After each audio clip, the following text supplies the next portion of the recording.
උසස් පෙළ බෞද්ධ ශිෂ්ටාචාරයේ විෂය හා සමගාමීව අන්තර්ජාලයේ පළ කරන පාඩම් මාලාවේ BC දෙවනි පාඩම සඳහා තමයි එකතු වෙලා ඉන්නේ ඔයාලා හැමෝම. පාඩම් මාලාව ඉදිරිපත් කරන මම සුදම්ම හාමුදුරුවෝ. අපි පළවෙනි පාඩම තුලින් සාකච්ඡා කළා ಭಾರತೀಯ සමාජ පසුබිම සහ වර්ණ ධර්ම සම්පූර්ණ වශයෙන්ම සාකච්ඡා කළා අවසන් කරන්නට යෙදුණා. එහිම අන්තර්ගත තවත් කොටසක් වශයෙන් අද දවසේ අපි සාකච්ඡා කරන්න බලාපොරොත්තු වෙනවා ශුද්‍ර වර්ණයේ සම්භවය හා ශුද්‍රයන්ගේ සමාජ ආගමික අයිතීන් පිළිබඳව බමුණන්ගේ ඉගැන්වීම සහ ආශ්‍රම ධර්ම කියන සංකල්පය සාකච්ඡා කරන්න අපි මේ වේලාව තුළ බලාපොරොත්තු වෙනවා. BC නව පැරණි නිර්දේශ භේදයකින් තොරව මම මේ කතා කරන කොටස් ඔබට වැදගත්. අනිවාර්ය වශයෙන්ම යොමු වෙන පාඩම් කොටසක් වශයෙන් උත් බෞද්ධ ශිෂ්ටාචාර විෂය නිර්දේශයේ පළවෙනි පාඩම වශයෙන් උත් තමයි අපි මේ කොටස් සාකච්ඡා කරන්නේ. ශුද්‍ර වර්ණයේ සම්භවය පිළිබඳව මූලික හැඳින්වීමක් සිදු කරද්දී නැවතත් පළවෙනි පාඩම හා අපිට කොහොම කෙටියෙන් එකතු වෙන්න පුළුවන්. බ්‍රාහ්මණ සම්ප්‍රදාය තුල මිනිසුන් කොටස් හතරකට බෙදා දැක්වුවා. ඒ උන්ගේ ගුණ කර්ම ભેදය අනුව කියලා තමයි බමුණන්ගේ අදහස තුලින් ඉදිරිපත් කළේ. ඒ අතර බ්‍රාහ්මණ, ශාස්ත්‍රීය, වෛශ්‍ය, ශූද්‍ර කියන කොටස් හතරෙන් බ්‍රාහ්මණ, ශාස්ත්‍රීය, වෛශ්‍ය කියන කුල තුන ආර්යයන් හැටියටත් ශූද්‍රයන් අනාර්ය හැටියටත් තමයි ඉගැන්වුවේ. ඒ අතර ශූද්‍රයන්ට නියමිත වූ වැඩ කටයුතු ඔවුන්ගේ ස්වධර්ම කියලා අපි නම් කරනවා. එකී ස්වධර්ම බමුණන්ගේම උමනා පරිදි නිර්මාණය කළ බව තමයි මේ කොටසේ අපි විස්තර කරන්න බලාපොරොත්තු වෙන්නේ. ඒ අනුව ශුද්ධ වර්ණෙහි සම්භවය හා ශුද්‍රයන්ගේ සමාජ ආගමික අයිතීන් පිළිබඳව බ්‍රාහ්මණ ඉගැන්වීම අපිට සාකච්ඡා කරන්න පුළුවන්. බ්‍රාහ්මණ ඉගැන්වීම අනුව ಭಾರತයේ සැකසුණු සමාජ සංස්ථාවන් අනුව අනාර්ය කුල ලෙස සැලකුවේ ශුද්‍ර කියන කොටාසය. ශුද්‍රයන් එසේ අනාර්ය ලෙස මහා බ්‍රහ්ම සංකල්පය තුල දක්වන්න හේතුව තමයි පබ්භ්‍යාම් ශුද්‍රෝ අජායත මහා බ්‍රහ්මයාගේ යටිපතුල් වලින් මේ ජන කොටාසය හටගත් නිසා ඔවුන් අනාර්ය වශයෙන් දක්වන්න යෙදුණා. මෙසේ මහා බ්‍රහ්ම සංකල්පය තුල නිර්මාණය වූ ශුද්‍රයින්ට සමාජයේ වරප්‍රසාද කිසිවක්ම හිමි වූයේ නැහැ. මහා බ්‍රහ්ම අපේක්ෂා කළ පරිදි ශුද්‍රයන්ට පැවරුණු එකම කාර්යයයි එය මනුස්මෘතියේ ශ්ලෝකයකින් විස්තර කරනවා. ඒක මේවතු ශුද්‍රස්ය ප්‍රභු කර්ම සමාදිශත් ඒතේෂා මේව වර්ණානං සුස්ෘ සාධන සුයය. එහි අර්ථය පිළිබඳව මතක් කරද්දී බ්‍රාහ්මණ, ශාස්ත්‍රීය, වෛශ්‍ය යන කුල තුනට හෙවත් ආර්යයන්ට අවනතව යටහත්ව පහත්ව දෙවිහිමියෙන් බැල මෙහෙවරකම් කිරීම ශුද්‍රයන්ට හිමි වූ එකම කාර්යය ලෙස මනුස්මෘතියේ දක්වලා තිබුණා. මහා බ්‍රහ්ම නියමයට අනුව ශුද්‍රයා උපතින්ම පාපකාරී පුද්ගලයෙක්. ඒ නිසා කිසිදු සමාජ වරප්‍රසාදයකට හිමිකම් කියන්නේ නැති බවත් ඔවුන් ඉගැන්වුවා. ඒ අනුව ආර්යයන් ලෙස සැලකෙන ඉහළ කුලවලට ඉගෙනීම සෝධර්මයක් ලෙස පැවතුනත් මොවුන්ට ඉගෙනීම පමණක් නොව වේද වේදාංග, උපනිෂද් යන උසස් බ්‍රාහ්මණ ග්‍රන්ථ ඇල්ලීමටද අවසරයක් තිබුණේ නැහැ. එම ආගමික ග්‍රන්ථයන් පරිහරණය කළහොත් බොහෝ විට ඔවුන්ගේ දෑත් කපා දැම්මා. වේද පාඨයක් ගායනා කළහොත් දිව කපා දැම්මා. ශ්‍රවණය කළහොත් කනේ ලාකඩ හෝ ඊයම් වක් කළා. මතකයේ තබාගතහොත් මරා දැමුවා. ආදරණීය දුවේ පුතේ, මෙන්න මේ වගේ සමාජ පසුබිමක් තමයි ශුද්‍ර කියන ජන කොටාසයට බමුණු සමාජයේ විසින් නිර්මාණය කළා දීලා තිබුණේ. තවත් අපිට ඉස්සරහට තොරතුරු සාකච්ඡා කරන්න පුළුවන්. සමාජීය වශයෙන් සමාජයේ පහත්ම තත්වයකින් සැලකූ ශුද්‍රයන් තවදුරටත් ප්‍රභේද කොට දක්වා තිබූ ආකාරයක් වෛදික මූලාශ්‍රවල සඳහන් වෙනවා. ඒ සඳහා පංච නීච කුල කියලා මේ සුද්‍රයන්ගේම ඊටත් වඩා පහත් වශයෙන් කොටස් 5ක් බෙදා දැක්වුවා. එකී පංච නීච කුල වශයෙන් 1 වේන, 2 නේසාද, 3 රතකාර, 4 පුක්කුස, 5 චණ්ඩාල වශයෙන් කොටස් 5කට බෙදා දැක්වුවා.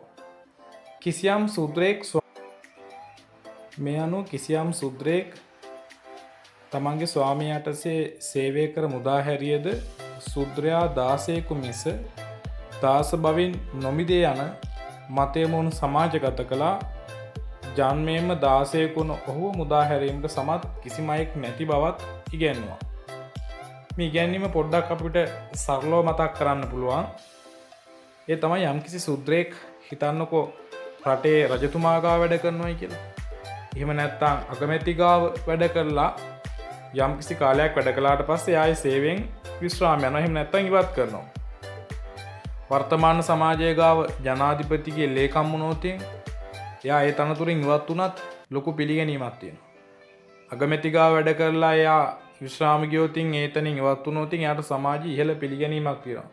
මෙයා වැඩ කළේ අගමැති ගාව, මෙයා වැඩ කළේ ජනාධිපති ගාව කියලා. හැබැයි මේ බමුණු ගැන්වීම අනුව යම්කිසි සුද්‍රයෙක් රජතුමා ගාව, අග්‍රාමාත්‍යවරයා ගාව, වෙනත් උසස් තලයක් හොබෝන කෙනෙක් ගාව බොහෝ කාලයක් වැඩ කළා ඒ තනතුරින් මුදා හැරියත් එයා ඒ සුද්‍රභාවයෙන් මුදවන්න පුළුවන් කමක් නැහැ. එයා සුද්‍රයෙක්මයි, එයා පහත් කෙනෙක්මයි, කිසිම සමාජ වරප්‍රසාදයක් නැති කෙනෙක්මයි. උපතින්ම පාපකාරී පුද්ගලයෙක් වෙන 16ක වන මේ තනත්තව මුදව ගන්න පුළුවන් කවුරුවත් මේ ලෝකේ නැහැ කියලා මේ මහා බ්‍රහ්ම සංකල්පය තුළ සූත්‍රයෝ ඊටාම පහත් තැනකට දාලා තමයි කටයුතු කළේ. ඒ මනුස්මෘතිය කියන ග්‍රන්ථයේ ශ්ලෝකයකින් විස්තර කරනවා. උසස් පෙළ විභාගය සඳහා පෙනී සිටින ඔයාලට වැඩි ලකුණු ප්‍රමාණයක් ලබා ගන්න පුළුවන් උද්දෘත තහවුරු කරන එක තුළ මේ බොහෝ විට ටිකක් අපහසු කාර්යයක් එහෙත් මතක තබාගෙන විස්තර කරන්න හැකියාවක් තියෙනවා නම් ඉහළ ලකුණක් සඳහා එය උපකාර වෙනවා. න ස්වාමිනා නිසුෂ්ටෝපි සුත්‍ර දාසයාත් විමුච්ඡතේ නසර්ග ජහ්හි තත්තස්ය කක් තස්මා තදපෝහති. උච්චාරණයත් එක්ක ඔයාලට හරියට මේක අකුරු ගලප ගන්න බැරුවොත් මම මේ සඳහාම මේ එකම එකතු කරන PDF සටහන භාවිතා කළ මේ අඩුපාඩු ඔයාලට සකසා ගන්න පුළුවන්. එහි අර්ථය මතක් කරද්දී යම්කිසි සුද්‍රයෙක් තවත් ස්වාමියෙක් යටතේ සේවය කර එයින් අතමිදුණු කල්හිද ඒ සුද්‍රයා 16කු මිස 16 භාවයෙන් නොමිදේ. උපතින්ම පාපකාරී 16කු වන මොහුව මුදවා ගැනීමට සමත් අයෙක් ලෝ තුල නැත කියලා තමයි මේ ගැන්වීම තුල දැක්වේ. සමාජයේ වැඩි කොටසක් සුද්‍රයන්ට පැවරී තිබුණා. ආර්ථිකමය වශයෙන් ඔවුන් ධනීපීම සම්පූර්ණයෙන්ම තහනම් වුණා. ඔවුන් විසින් ඉටු කරන කාර්යයන් අනුව හිමිකම් පෑවේ බත් වැටුමකට පමණයි. ඔවුන් සතුව කිසියම් ධනයක් තිබුණොත් රජුට රාජසාන්තක කරන්න පුළුවන්. එහෙම නැත්නම් බ්‍රාහ්මණ, ශාස්ත්‍රීය, වෛශ්‍ය කියන කුල තුනෙන් ඕනම කෙනෙකුට ඕනෑම වෙලාවක ඒ ධනෙ පැහැර ගැනීමේ අයිතිය තිබුණා. සමාජයේ පහත් තැනක් හිමි සුද්‍රයන් විසින් කිසිම අයුරකින් බමුණන්ට එරෙහිව ක්‍රියා කරන්න හොඳ නැති බව බමුණු ඉගැන්වුවා. එතෙන්ටත් වැදගත් උද්ෘතයක් තියෙනවා කැමැටියට එකතු කරන්න පුළුවන්. තාඩයිත්වා තෘණේනාපි සාරම්භාත් මතිපූර්වකම් ඒක වීසති මා ජාති පාපයෝනීසු ජායතේ. මේ අර්ථය තමයි සර්වතෝ බතර මහා බ්‍රහ්මයා වැරදි නොකරයි. ඒ නිසා ඔහුගේ ඖරස පුත්‍රෝ බ්‍රාහ්මණයන්ද වැරදි නොකරයි. එබැවින් බමුණා කරන්න සියල්ල නිවැරදිය. එවැනි අති උතුම් බමුණෙකුට කිසියෙකු පිදුරු ගසකින් හෝ කෝපයෙන් පහර දුන්හොත් 21 ජන්මයක්, ඒ කියන්නේ ආත්ම 21ක් ත්‍රිසං ආත්මවල ඉපදේ. ලේ බිඳක් හෝ සෙලවුවහොත් පෘථුවියේ වැලි ඇට ගණනට රුදුරු බියකරු සතුන්ට බිලිවේ කියලා සුද්‍රයන්ට කිසිම අයිතිවාසිකමක් නැතුව ඔවුන් බමුණන් එරෙහි අතක් හෝ ඔසවන්න නොහැකි ආකාරයට සියලු ඉගැන්වීම් දාලා මේ සුද්‍රයන්ගේ අයිතිවාසිකම් සම්පූර්ණයෙන්ම හිර කරලා තිබූ බව තමයි මෙතනින් පැහැදිලි වෙන්නේ. තව පුංචි කරුණක් මතක් කරලා මේ කොටස අවසන් කරමු. නීතිමය වශයෙන් සුද්‍රයෙකුගේ වරදට දෙනු ලබන දඬුවම් අන් අයට පමුණුන දඬුවම් වලට වඩා දරුණු වුණා. මනුස්මෘතිය එන පරිදි සුද්‍රයෙක් කරන ලද වැරදි වලට දඬුවම් නියම කළ ආකාර 3ක් විතර අපි මතක තියාගමු. අපහාසාත්මක ලෙස බ්‍රාහ්මණයෙකුගේ නම ජාතිය සඳහන් කොට බරපතල ලෙස නිග්‍රහ කරන්නේ නම් එම සුද්‍රයාගේ මුඛය තුලට අඟුලි 10ක් දිග, ඒ කියන්නේ ඇඟිලි 10ක් තරම් දිග ගිනියම් කළ යකඩ උලක් දැමිය යුතුය. තවත් එකක් ඒ වගේම උද්දච්චකම නිසා බ්‍රාහ්මණයන්ට ධර්මය ගැන උපදෙස් දෙන සුද්‍රයාගේ මුවෙහි හා දෙකන්හි රජු විසින් උණු තෙල් වත් කළ යුතුය. අතහෝ දණ්ඩ එසවුයේ නම් අත කපා දැමීම සුදුසුයි. කෝපයෙන් පාපහාර දුන්නොතින් පාදය කපා දැමීම සුදුසුයි. මෙන්න මේ වගේ දඬුවම් ක්‍රම රාශියක් උගන්වලා සුද්‍රයන්ගේ සමාජ අයිතිවාසිකම් සම්පූර්ණයෙන්ම හිර කළා තිබූ බව තමයි අපි මේ කොටස තුල සාකච්ඡා කළේ. මේ හා සම්බන්ධ PDF සටහන ඔයාලට ලබා ගන්න පුළුවන්. මේ සියල්ල තුල අපිට පැහැදිලි එක දෙයක් තමයි සුද්‍රයන්ගේ සමාජ අයිතිවාසිකම සහ මුලින්ම බමුණන් විසින් අහුරා තිබූ බව. ඒකට ඔයාලට මතක ඇති මං එදත් පළවෙනි පාඩම කොටසේ මතක් කළා සුනීත සෝපාක වගේ අය, රජ්ජුමාලා වගේ අයට පිහිට වුණා බුදුන් වහන්සේ. සුද්‍ර කුලයේ හිටියේ බොහෝ දෙනෙකුට බුදුන් වහන්සේ ක්‍රිස්තු පූර්ව 621 600 තරම් කාලය තුල වෙනම දහමක් දේශනා කළ සමන සම්ප්‍රදාය නියෝජනය කළ බුදුන් වහන්සේ විසින් පුද්ගල නිදහස තහවුරු කළ සුද්‍රයන්ගේ සමාජ අයිතිවාසිකම් ස්ථාපිත කළ බව ඔයාලට දැන් මතක ඇති. අපි දැන් කතා කරමු ආශ්‍රම ධර්ම 4 සහ ඒවා පිළිබඳව කෙටි හැඳින්වීමක්. බමුණන් තුළ ඉගැන්වූ තවත් ඉගැන්වීමක් ලෙස ආශ්‍රම ධර්ම කියන සංකල්පය අපිට සිහිපත් කරන්න පුළුවන්. වර්ණ භේදය අනුව, නිර්මාණවාදය අනුව බ්‍රාහ්මණ, ශාස්ත්‍රීය, වෛශ්‍ය කියන ආර්යයන්ට පමණක් සීමා වූ ඉගැන්වීමක් ලෙස ආශ්‍රම ධර්ම කියන සංකල්පය ගෙනහැර දක්වන්න පුළුවන්. එතනදිත් සුද්‍රයෝ අතහැරලා තියෙනවා. ආර්ය කොටස පමණක් තමන්ගේ ජීවිතයේ ජීවිත රාමුව, තමන්ගේ ජීවිත කාලය ගත කළ යුතු ආකාරය තමයි මේ ආශ්‍රම ධර්ම කියන කොටස තුල බමුණන් ඉගැන්වුවේ. ප්‍රධාන වශයෙන් ආශ්‍රම ධර්ම 4ක් අපිට සාකච්ඡා කරන්න පුළුවන්. 1 බ්‍රහ්මචාරී, 2 ගෘහස්ත, 3 වානප්‍රස්ත, 4 සන්න්‍යාසී වශයෙන් අපි මේ 4 පිළිබඳව කෙටියෙන් විස්තරාත්මක හැඳින්වීමක් කරමු ඉදිරියට. ආශ්‍රම ධර්ම කියලා කියන්නේ ආර්ය පුද්ගලයෙකු ප්‍රතිසන්දියේ සිට මෝක්ෂය දක්වා තම ජීවිතය තුළ ක්‍රියාත්මක කළ යුතු සැලැස්මක්. බ්‍රාහ්මණ ඉගැන්වීම් වලට අනුව ආශ්‍රම ධර්ම මෙසේ විස්තර කරලා තියෙනවා. ශ්ලෝකයක් විදිහට මතක තියාගන්න පුළුවන්. ශෛශවේ ව්‍යස්ත විද්‍යානම් යෞවනේ විෂයයික්ෂණම් වර්ධකේ මුනි වෘත්තීනාම් යෝගේ නාන්තේ තනුත්‍යජම්. එනම් බ්‍රහ්මචාරී, ගෘහස්ත, වානප්‍රස්ත, සන්න්‍යාසී කියන කොටස් 4 ආශ්‍රම ධර්ම ලෙස නම් කරන බව. බ්‍රාහ්මණ ඉගැන්වීම් වලට අනුව මෙම ආශ්‍රම ධර්ම අනුගමනය නොකොට මෝක්ෂය පැතීම, ඒ කියන්නේ නිවන් ප්‍රාර්ථනා කිරීම අපාගත වීමට හේතුවක්. ඒ නිසා බ්‍රාහ්මණික සංස්කෘතිය තුළ ඒ අනිවාර්ය ආගමික ලක්ෂණයක් ලෙස දැක්වුවා. බමුණු ඉගැන්වීම් තුළ ආශ්‍රම ධර්ම කියන සංකල්පය ආර්යයන් අනුගමනය කළ යුතු අනිවාර්ය ඉගැන්වීමක් ලෙස තමයි මොවුන් දැක්වේ. ඒ අතර බ්‍රහ්මචාරී ආශ්‍රමය පිළිබඳව සාකච්ඡා කරද්දී ඒ මෙසේ විස්තර කරන්න පුළුවන්. පුද්ගලයාගේ ප්‍රතිසන්දියේ සිට ගෘහ ජීවිතයට ප්‍රවේශ වන තුරු, එහෙම නැත්නම් විවාහ වන තුරු කාල සීමාව බ්‍රහ්මචාරී ආශ්‍රමයයි.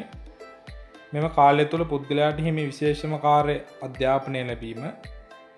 බ්‍රාහ්මණ සම්ප්‍රදායට අනුව පුද්ගලයා බ්‍රහ්මචාරී අවස්ථාවට එළඹෙන්නේ මේ කාලය තුළ සිදු කරන උපනයන කර්මයෙන් පසුව. ඒ පුද්ගලයා ආර්ය බවට පත්වන අවස්ථාව ලෙස දක්වනවා. උපනයන කර්මය කියලා කියන්නේ දෙවන උපත සිදුවන අවස්ථාව ලෙසත් සලකනවා. ඒ නිසා මේකට අපි ද්විජ කියලාත් කියනවා. ද්විජ කියලා කියන්නේ දෙවන පාර ඉපදීම කියන එකට. එම නිසා බ්‍රහ්මචාරී ආශ්‍රමය තුළ උපනයන කර්මය අනිවාර්ය ආගමික චාරිත්‍රයක් බවට පත් වෙනවා. උපනයන කර්මය අනුව ආර්ය කුලයක පුද්ගලයෙකු අධ්‍යාපනයට යොමු කිරීම සඳහා ආගමික වතාවත් ඉටුකොට දෙවියන් උදෙසා වේද පාඨ ගායනා කොට දරුවාගේ කරෙහි පූර්ණ නූල කියන දේ පෙළඳවීම. පිරිත් නූලක් වගේ නූලක් කරේ එකට ගහන එකට සාමාන්‍යයෙන් බ්‍රාහ්මණ වංශික දරුවෙකු වයස අවුරුදු 8 දීත් ශාස්ත්‍රීය වංශික දරුවෙකු වයස අවුරුදු 11 දීත් වෛශ්‍ය වංශික දරුවෙකු වයස අවුරුදු 12 දීත් උපනයන කර්මය සඳහා යොමු කරනවා. ආර්යයන් අධ්‍යාපනය ලැබීම සඳහා බ්‍රාහ්මණ ගුරුවරයෙකු යටතට පත් වෙන්න ඕන. ඒ සඳහා පැරණි ಭಾರತයේ තක්ෂිලාව වැනි අධ්‍යාපන ආයතන පැවතුණා. එම අධ්‍යාපන ආයතනයකට ඇතුළත්ව අන්තේවාසිකව කටයුතු කළ යුතුයි. අන්තේවාසිකව කියලා කියන්නේ අධ්‍යාපනය අවසන් කරන තෙක්ම නේවාසිකව ඉඳගෙන අධ්‍යාපනය ලබන එක. උදාහරණයක් විදිහට මතක් කළොත් අඟුලිමාල ලැබිය අන්තේවාසික අධ්‍යාපනයක්. ගුරු ගෙදර නැවතිලා තමයි අධ්‍යාපනය හදාරන්නේ. ගෙදර තියෙන සියලු වැඩ කටයුතු කරලා දීලා ගුරුවරයාගේ නිවසේම කෙනෙක් විදිහට හැදෙන්න ඕන. අධ්‍යාපනය අවසන් කරලා තමන් ඉගෙනගත්ත දක්ෂතාවයන් පිරිස ඉදිරියේ ශිල්ප දක්වලා ගුරුවරයාට ගුරු පඬුරු පූජා කරලා තමන්ගේ අධ්‍යාපනය අවසන් කරපු බව තමයි දන්වන්න ඕනේ. අඟුලිමාලට ගුරු පඬුරු වශයෙන් ඇඟිලි 1000ක මාලයක් කපාගෙන එන්න කිව්වේ මේ වගේ අවස්ථාවකදී. මෙහිදී ශිෂ්‍යයාට ඍග්වේදය, යජුර්වේදය, සාමවේදය, ඒ කියන්නේ වේද ග්‍රන්ථ 3ක් යන වේදය හදාරන්න පුළුවන්. වේද ග්‍රන්ථ 3ක් නම් කරන්න આવදී ඍග්වේදය, යජුර්වේදය, සාමවේදය, 4ක් ලියුදී අතර්වණ වේදයත් එකතු කරන්න පුළුවන්. ඊට අමතරව ජ්‍යොතිෂ්‍ය, ව්‍යාකරණ, ඡන්දස්, අලංකාර, නිරුක්ති යන වේදාංග. වේදාංග නම් කරන්න කියලා කිව්වොත් ජ්‍යොතිෂ්‍ය, ව්‍යාකරණ, ඡන්දස්, අලංකාර, නිරුක්ති කියන කොටස් පහ.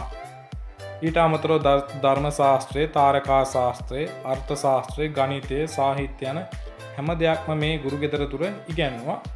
ඉගෙනීමෙන් පසු ගුරුවරයාට ගුරු පඬුරු පූජා කරලා අධ්‍යාපනය අවසන් කරනවා. ඒ අවසන් කිරීමත් එක්ක පුද්ගලයා ආර්ය පුද්ගලයා ගත කරපු බ්‍රහ්මචාරී කියන ආශ්‍රමය අවසන් වෙනවා. ඉන් අනතුරු අපි කතා කරමු ගෘහස්ත ආශ්‍රමය. බ්‍රහ්මචාරී ආශ්‍රමය අවසන් කිරීමෙන් පසු ගෘහස්ත ආශ්‍රමය සඳහා එළඹෙනවා. බ්‍රහ්මචාරී අවදියෙන් 12 වන වී ඉක්මවා තරුණ භාවයට පැමිණියෝ. 12 කියන්නේ අවුරුදු 16 ඉක්මව අය තරුණ භාවයට පැමිණියෝ විවාහ දිවියට පත්ව අමුදරුවන් පෝෂණය කරමින් පස්කම්සෝ වෙනමින් ගෘහවාසීව ගත කරන කාලය තමයි ගෘහස්ත ආශ්‍රමය කියලා කියන්නේ. ඒ කියන්නේ විවාහ ජීවිතය ගත කරන කාලයට තමයි ගෘහස්ත ආශ්‍රමය කියලා කියන්නේ. බ්‍රාහ්මණ ඉගැන්වීමට අනුව පුද්ගලයෙකු විසින් සාක්ෂාත් කරගත යුතු ධර්ම, අර්ථ, කාම, මොක්ෂ යන චතුර්විධ පුරුෂාර්ථයන්ගෙන් කාම නැමැති පුරුෂාර්ථය සපුරා ගැනීම මෙහිදී බලාපොරොත්තු වන මූලිකම කාරණාව. එතන වැදගත් දෙයක් මතක තියාගන්න ඕනේ තමයි චතුර්විධ පුරුෂාර්ථයන් නම් කරන්න කියලා මම දැකලා තියෙනවා නිතර පහුගිය පේපර් වල තියෙනවා. චතුර්විධ පුරුෂාර්ථයන් කියලා කියන්නේ ධර්ම, අර්ථ, කාම, මොක්ෂ කියන හතරට. ඒ හතරෙන් කාම කියන පුරුෂාර්ථය කම්සප විදීම කියන එක සපුරා ගන්න තියෙන්නේ ආර්යයන්ට ගෘහස්ත ආශ්‍රමයේදී. මම නිතර ආර්යයන් කියලා සඳහන් කරන්නේ බ්‍රාහ්මණ, ශාස්ත්‍රීය, වෛශ්‍ය කියන කුල තුන. කාමයන්ෙන් අදහස් කරන්නේ පුද්ගලයාගේ කායික, භෞතික හා සමාජගත ආශාවන් නිසි ලෙස සෞඛ්‍ය සම්පන්න ලෙස පිබිදීමට අවස්ථාව සලසා දීම හෙවත් පස්කම් සැප විඳීමින් කාමභෝගී ජීවිතයක් ගත කරන එක. වර්ණ ධර්ම, සෝධර්ම, ආපත් ධර්ම, බ්‍රහ්ම, පීතෘ, දේව, භූත, පුරුෂ යන පංච යඥාදී එදිනෙදා ජීවිතයේදී පුද්ගලයා විසින් ක්‍රියාත්මක කළ යුතු ආචාර ධර්ම පද්ධතියක් අනුව ගෘහ ආගමික වතාවත් ආදිය පවත්වන්න ඕනේ මේ කාල සීමාව තුළදී. එතන මම ඔයාලට අලුත් දෙයක් මතක් කළා. ඒ තමයි පංච යඥ. මෙයාත් අහලා තිනවා නිතර විභාග ප්‍රශ්න රටා තුළ මේ යඥ මොනවද කියලා, පංච යඥ මොනවද කියලා. එතකොට අපිට මේ පහ නම් කරන්න පුළුවන්. බ්‍රහ්ම, පීතෘ, දේව, භූත, පුරුෂ කියන පහ. ධන ඉපැයීම, ධන පරිහරණය, සංරක්ෂණය ආදී ආර්ථික පිළිවෙත් වල නියැලීමද, දූපුතුන් ලබා කුල පරපුරා පවත්වාගෙන යාමද ගෘහස්ත ආශ්‍රමය තුලදී ආර්යයන්ට නියමිත කටයුතු වුණා. බමුණන්නේ අපේක්ෂා කළා. ඊට පස්සේ අපි කතා කරමු වානප්‍රස්ත ආශ්‍රමය. වයස්ගත වූ පසු වනගතව එහෙම නැත්නම් තාපස ජීවිතයක් ගත කිරීමට එළඹීම තමයි වානප්‍රස්ත ආශ්‍රමයේදී නියමිත වුණේ. එහිදී අඹදරුවන් හා අනෙකුත් වස්තු සම්පත් කෙරෙහි තිබූ බැඳීම හෙවත් ආශාව සිතින් ඉවත් කර තපස් ජීවිතයකට අවතීර්ණ වෙන්න ඕන. වනගතව විමුක්තිය සොයමින් ආගමික සත්‍යයන් ඔස්සේ එම පිළිවෙත් තුළ නියැලෙන්න ඕන. වානප්‍රස්ථ අවස්ථාවට එළඹීමේදී තමාගේ භාර්යාව පුත්‍රයන්ට බාර කළ යුතු අතර පුත්‍රය නොමැති නම් භාර්යාවද රැගෙන යාමට අවසර තියෙනවා. නමුත් භාර්යාව සමග එකම අසපුවක එකම කුටියක වාසය කරන්න අවස්ථාව නැහැ. වානප්‍රස්ථ අවධියේදී බ්‍රහ්මචාරී අවධියේදී ඉගෙන ගන්නවා. ගෘහස්ථාශ්‍රමයේදී ගෘහ ජීවිතයක් ගත කරනවා. වානප්‍රස්ථ අවධියේ දරුවෝ බිරිඳ සියල්ල අතහැරලා වනගත වෙලා තවුස්දම් පුරනවා. එහෙත් බිරිඳ පැමිණෙනවා නම් බිරිඳ රැගෙන යන අවසර තියෙනවා. හැබැයි බිරිඳත් එක්ක එකම කුටියක ජීවත් වෙන්න අවසරයක් නැහැ. මේ කාලයේදී වනයෙන් නෙලාගත් පලාපල වලින් හෝ ගමින් සිඟාගත් ආහාර වලින් තමයි තමන්ගේ ජීවිතය පවත්වාගෙන යන්න ඕන. ඒ කියන්නේ උයා පිහාගෙන ආහාර ගැනීමක් නැහැ. ආහාර සොයාගෙන පිණ්ඩපාත ක්‍රමය අනුගමනය කළ තමයි ආහාර හොයා ගන්න ඕන. උපනිෂද් කියන බ්‍රාහ්මණ කෘති හදාරමින් ලෞකික ජීවිතයෙන් ආත්මය මුදවා ගැනීමට කටයුතු කළ යුතුයි. සිරුරට දැඩි දුක් දීමින් ඉඳුරන් තැවීමෙන් කල් ගත කළ යුතුයි.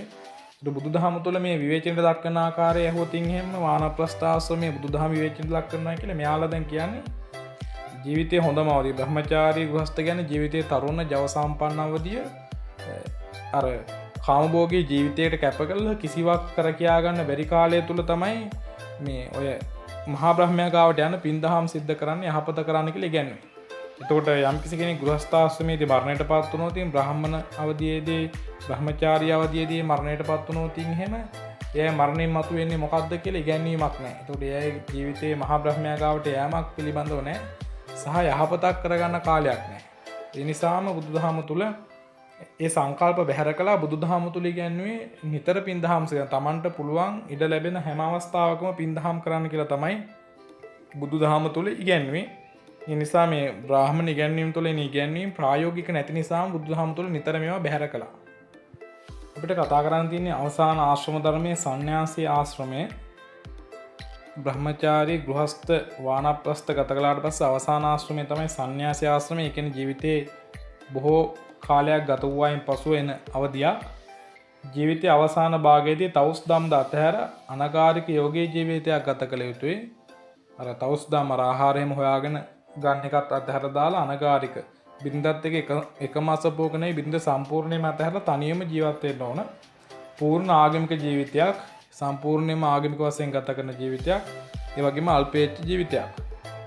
සියලු ලෞකික කටයුතු වලින් වෙන්න ස්ථිර වාසස්ථානයක් නොමැතිව තැන තැන ඇවිදිමින් සංචාරක ජීවිතයක් ගත කිරීම මේ සන්න්‍යාසී ආශ්‍රමයේ ප්‍රධානම ලක්ෂණයක් වුණා. මරණය මෙනෙහි කරමින් භාවනා යෝගීව කටයුතු කරන්න ඕන. එයින් නැතිවන කායික හා මානසික සැහැල්ලුභාවය තුළින් සුගතිගාමී තත්ත්වයකට පත්වන්න පුළුවන් කියලා බමුණු ඉගැන්වුවා. පරමාත්මන් නමින් හැඳින්වූ මහා බ්‍රහ්ම හා සහවාසයද බ්‍රහ්ම සහවේතාවය කියලා කියන්නේ මහා බ්‍රහ්මයා සඳහා එකතු වීමට එහෙම නැත්නම් දෙවියන් කරා එකතු වීමට වෙහෙස වීම තමයි මේ ආශ්‍රම ධර්මයේ සන්න්‍යාසී ආශ්‍රමය තුල බලාපොරොත්තු වූ එකම කාර්යය. ඒ නිසා පූර්ණ වශයෙන් ආගමික ජීවිතයක් ගත කරන්න කියලා තමයි සන්න්‍යාසී ආශ්‍රමය තුලදී ඉගැන්වුවේ. එතකොට පුතේ අපි සූත්‍රයෙන් ගැන කතා කළා. ඊට පස්සේ අපි මේ කොටස තුල ආශ්‍රම ධර්ම පිළිබඳව කතා කරන්නට දුන ආශ්‍රම ධර්ම 4යි බ්‍රහ්මචාරී ගෘහස්ත වානප්‍රස්ථ සන්න්‍යාසී. ඒ කාලය තුල සිදු කළ යුතු චාරිත්‍ර විධීන් මොනවද කියලා අපි සාකච්ඡා කරන්නට දුනා. මේ පිළිබඳව අවබෝධය ගොඩක් වටිනවා. ඒ වගේම BC විෂය නිර්දේශයේ MCQ ගත්තට පස්සේ පළවෙනි ප්‍රශ්න 5ට අදාළ කොටස් හැදෙන්නේ මේ වගේ. ඔය මම මතක් කළ පරිදිම ඒ වගේම BC ලියන පේපරේ දෙවෙනි පේපරේ පළවෙනි කොටසේ පළවෙනි ප්‍රශ්නේ මේ අපි සාකච්ඡා කරපු කොටස් හා සම්බන්ධයි.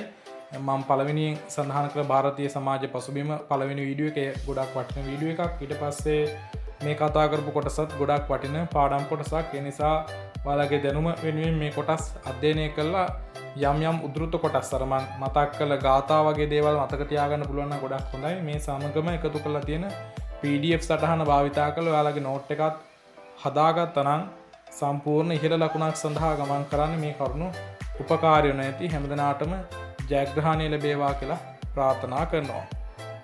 අපි ඊළඟ දවසේ පාඩම තුලින් කතා කරනවා වේද ග්‍රන්ථ පිළිබඳව, ඍග්වේද සමයේ වැඳුම් පිටුම් ලැබූ දෙවිවරු පිළිබඳව සහ යාගය පිළිබඳ සම්පූර්ණ අවසන් වෙන තුරුම තොරතුරු සාකච්ඡා කරන්න බලාපොරොත්තු වෙනවා.